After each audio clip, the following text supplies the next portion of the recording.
Hello friends, welcome to my channel. In this video we are going to discuss about section 198, that is calculation of profits.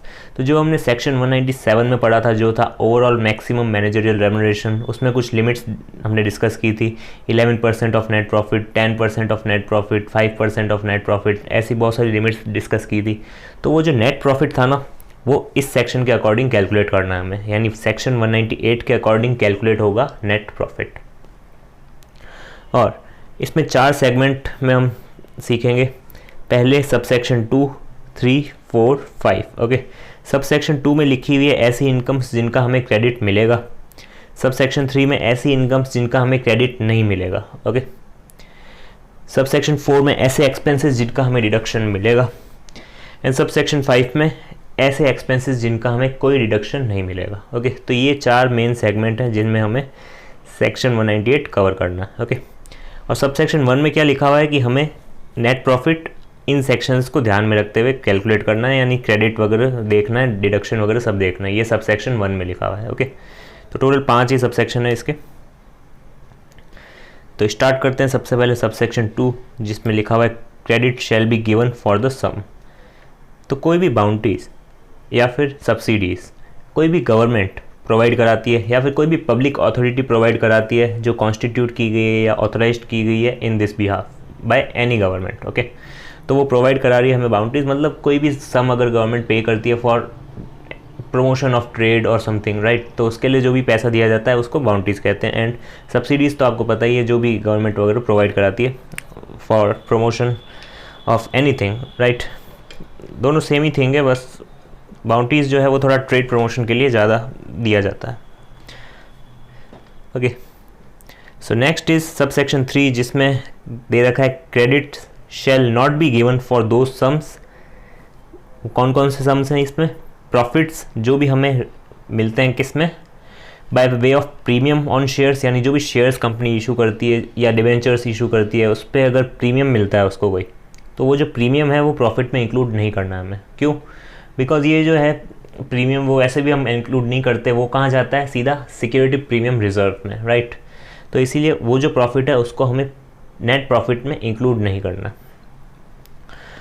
और जो भी profit हुआ है by sale by any company of forfeited shares, यानी जो भी forfeit किए हैं कंपनी ने शेयर, उसका जो सेल कर दिया कंपनी, उस पर जो भी प्रॉफिट्स हुआ है वो भी हमें इंक्लूड नहीं करना है, बिकॉज वो भी रिजर्व्स एंड ऑल में जाता है, राइट। नेक्स्ट इज कोई भी प्रॉफिट है अगर वो कैपिटल नेचर का है, including profits from sale of undertakings, यानी कंपनी की कोई भी अंडरटेकिंग है और उसका सेल किया है कंपनी ने, उस पर जो भी प्रॉफिट रियलाइज़ हुआ है तो वो कैपिटल नेचर का है, राइट। तो उसमें कैपिटल नेचर का जो भी प्रॉफिट है वो हमेशा P&L में नहीं जाता। ओके, और अगर लिया भी है हमने तो वो हमें एक्सक्लूड करना पड़ेगा एज पर सेक्शन 198।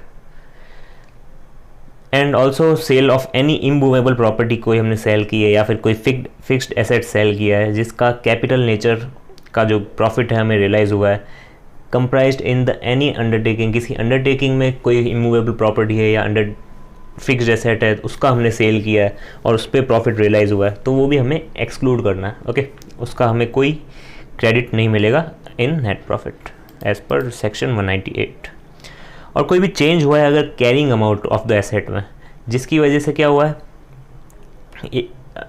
जो हमारा सरप्लस है या P&L है वो इंक्रीज़ हुआ है, या फिर हमने कोई मेजरमेंट किया है एसेट का जिस पे हमें कुछ भी गेन हुआ है, ओके, कैरिंग अमाउंट में, तो वो भी प्रॉफिट हमारा इंक्लूड नहीं करना है, बिकॉज ये जो भी अनरियलाइज्ड गेन होते हैं या फिर नोशनल प्रॉफिट होते हैं या रीवैल्यूएशन ऑफ एसेट्स होते हैं, ये कुछ चीज़ें प्रॉफिट में इंक्लूड नहीं करनी है हमें, राइट।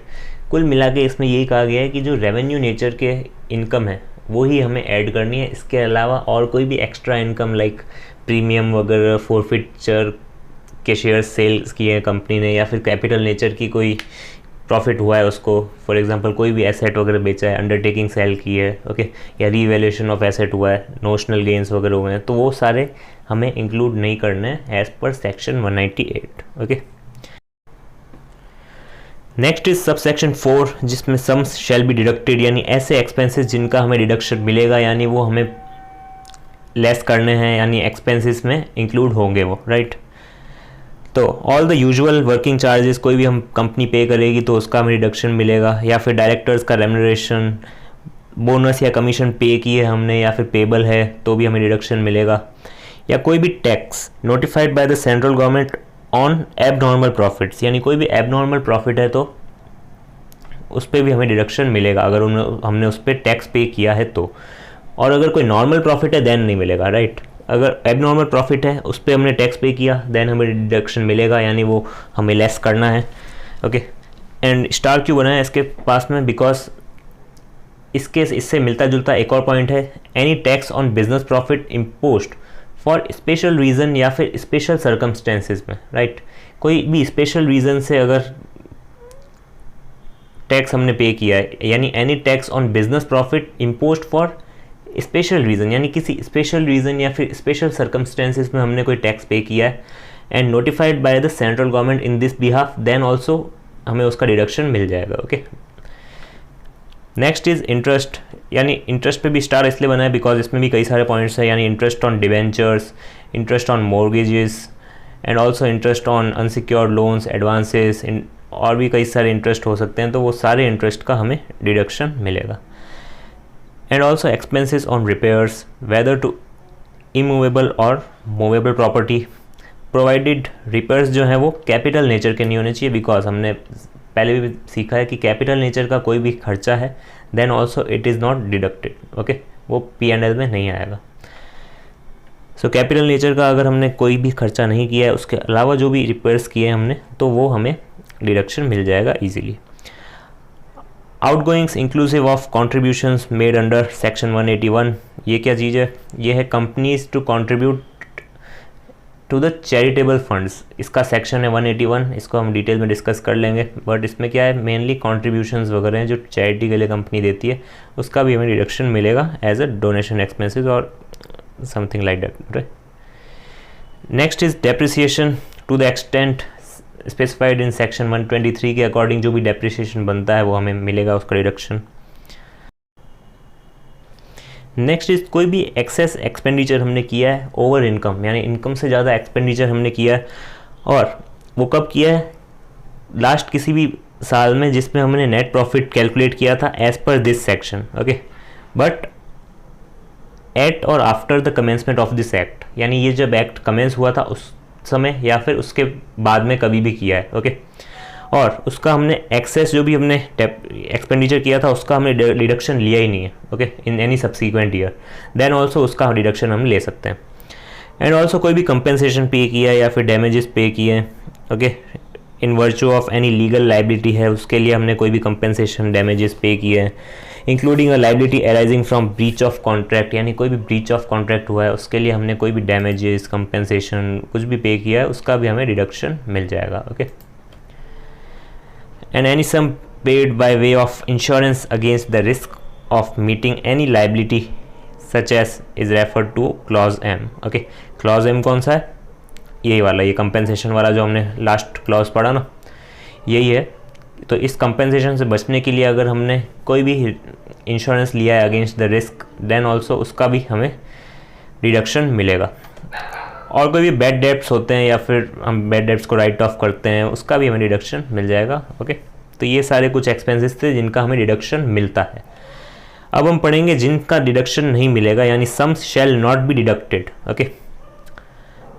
सो सबसे पहले इनकम टैक्स या फिर super tax payable by the company under the income tax act, यानी इनकम टैक्स के अकॉर्डिंग जो भी इनकम टैक्स बनता है या फिर सुपर टैक्स पेबल बनता है, देन उसका हमें डिडक्शन कुछ भी नहीं मिलेगा, ओके।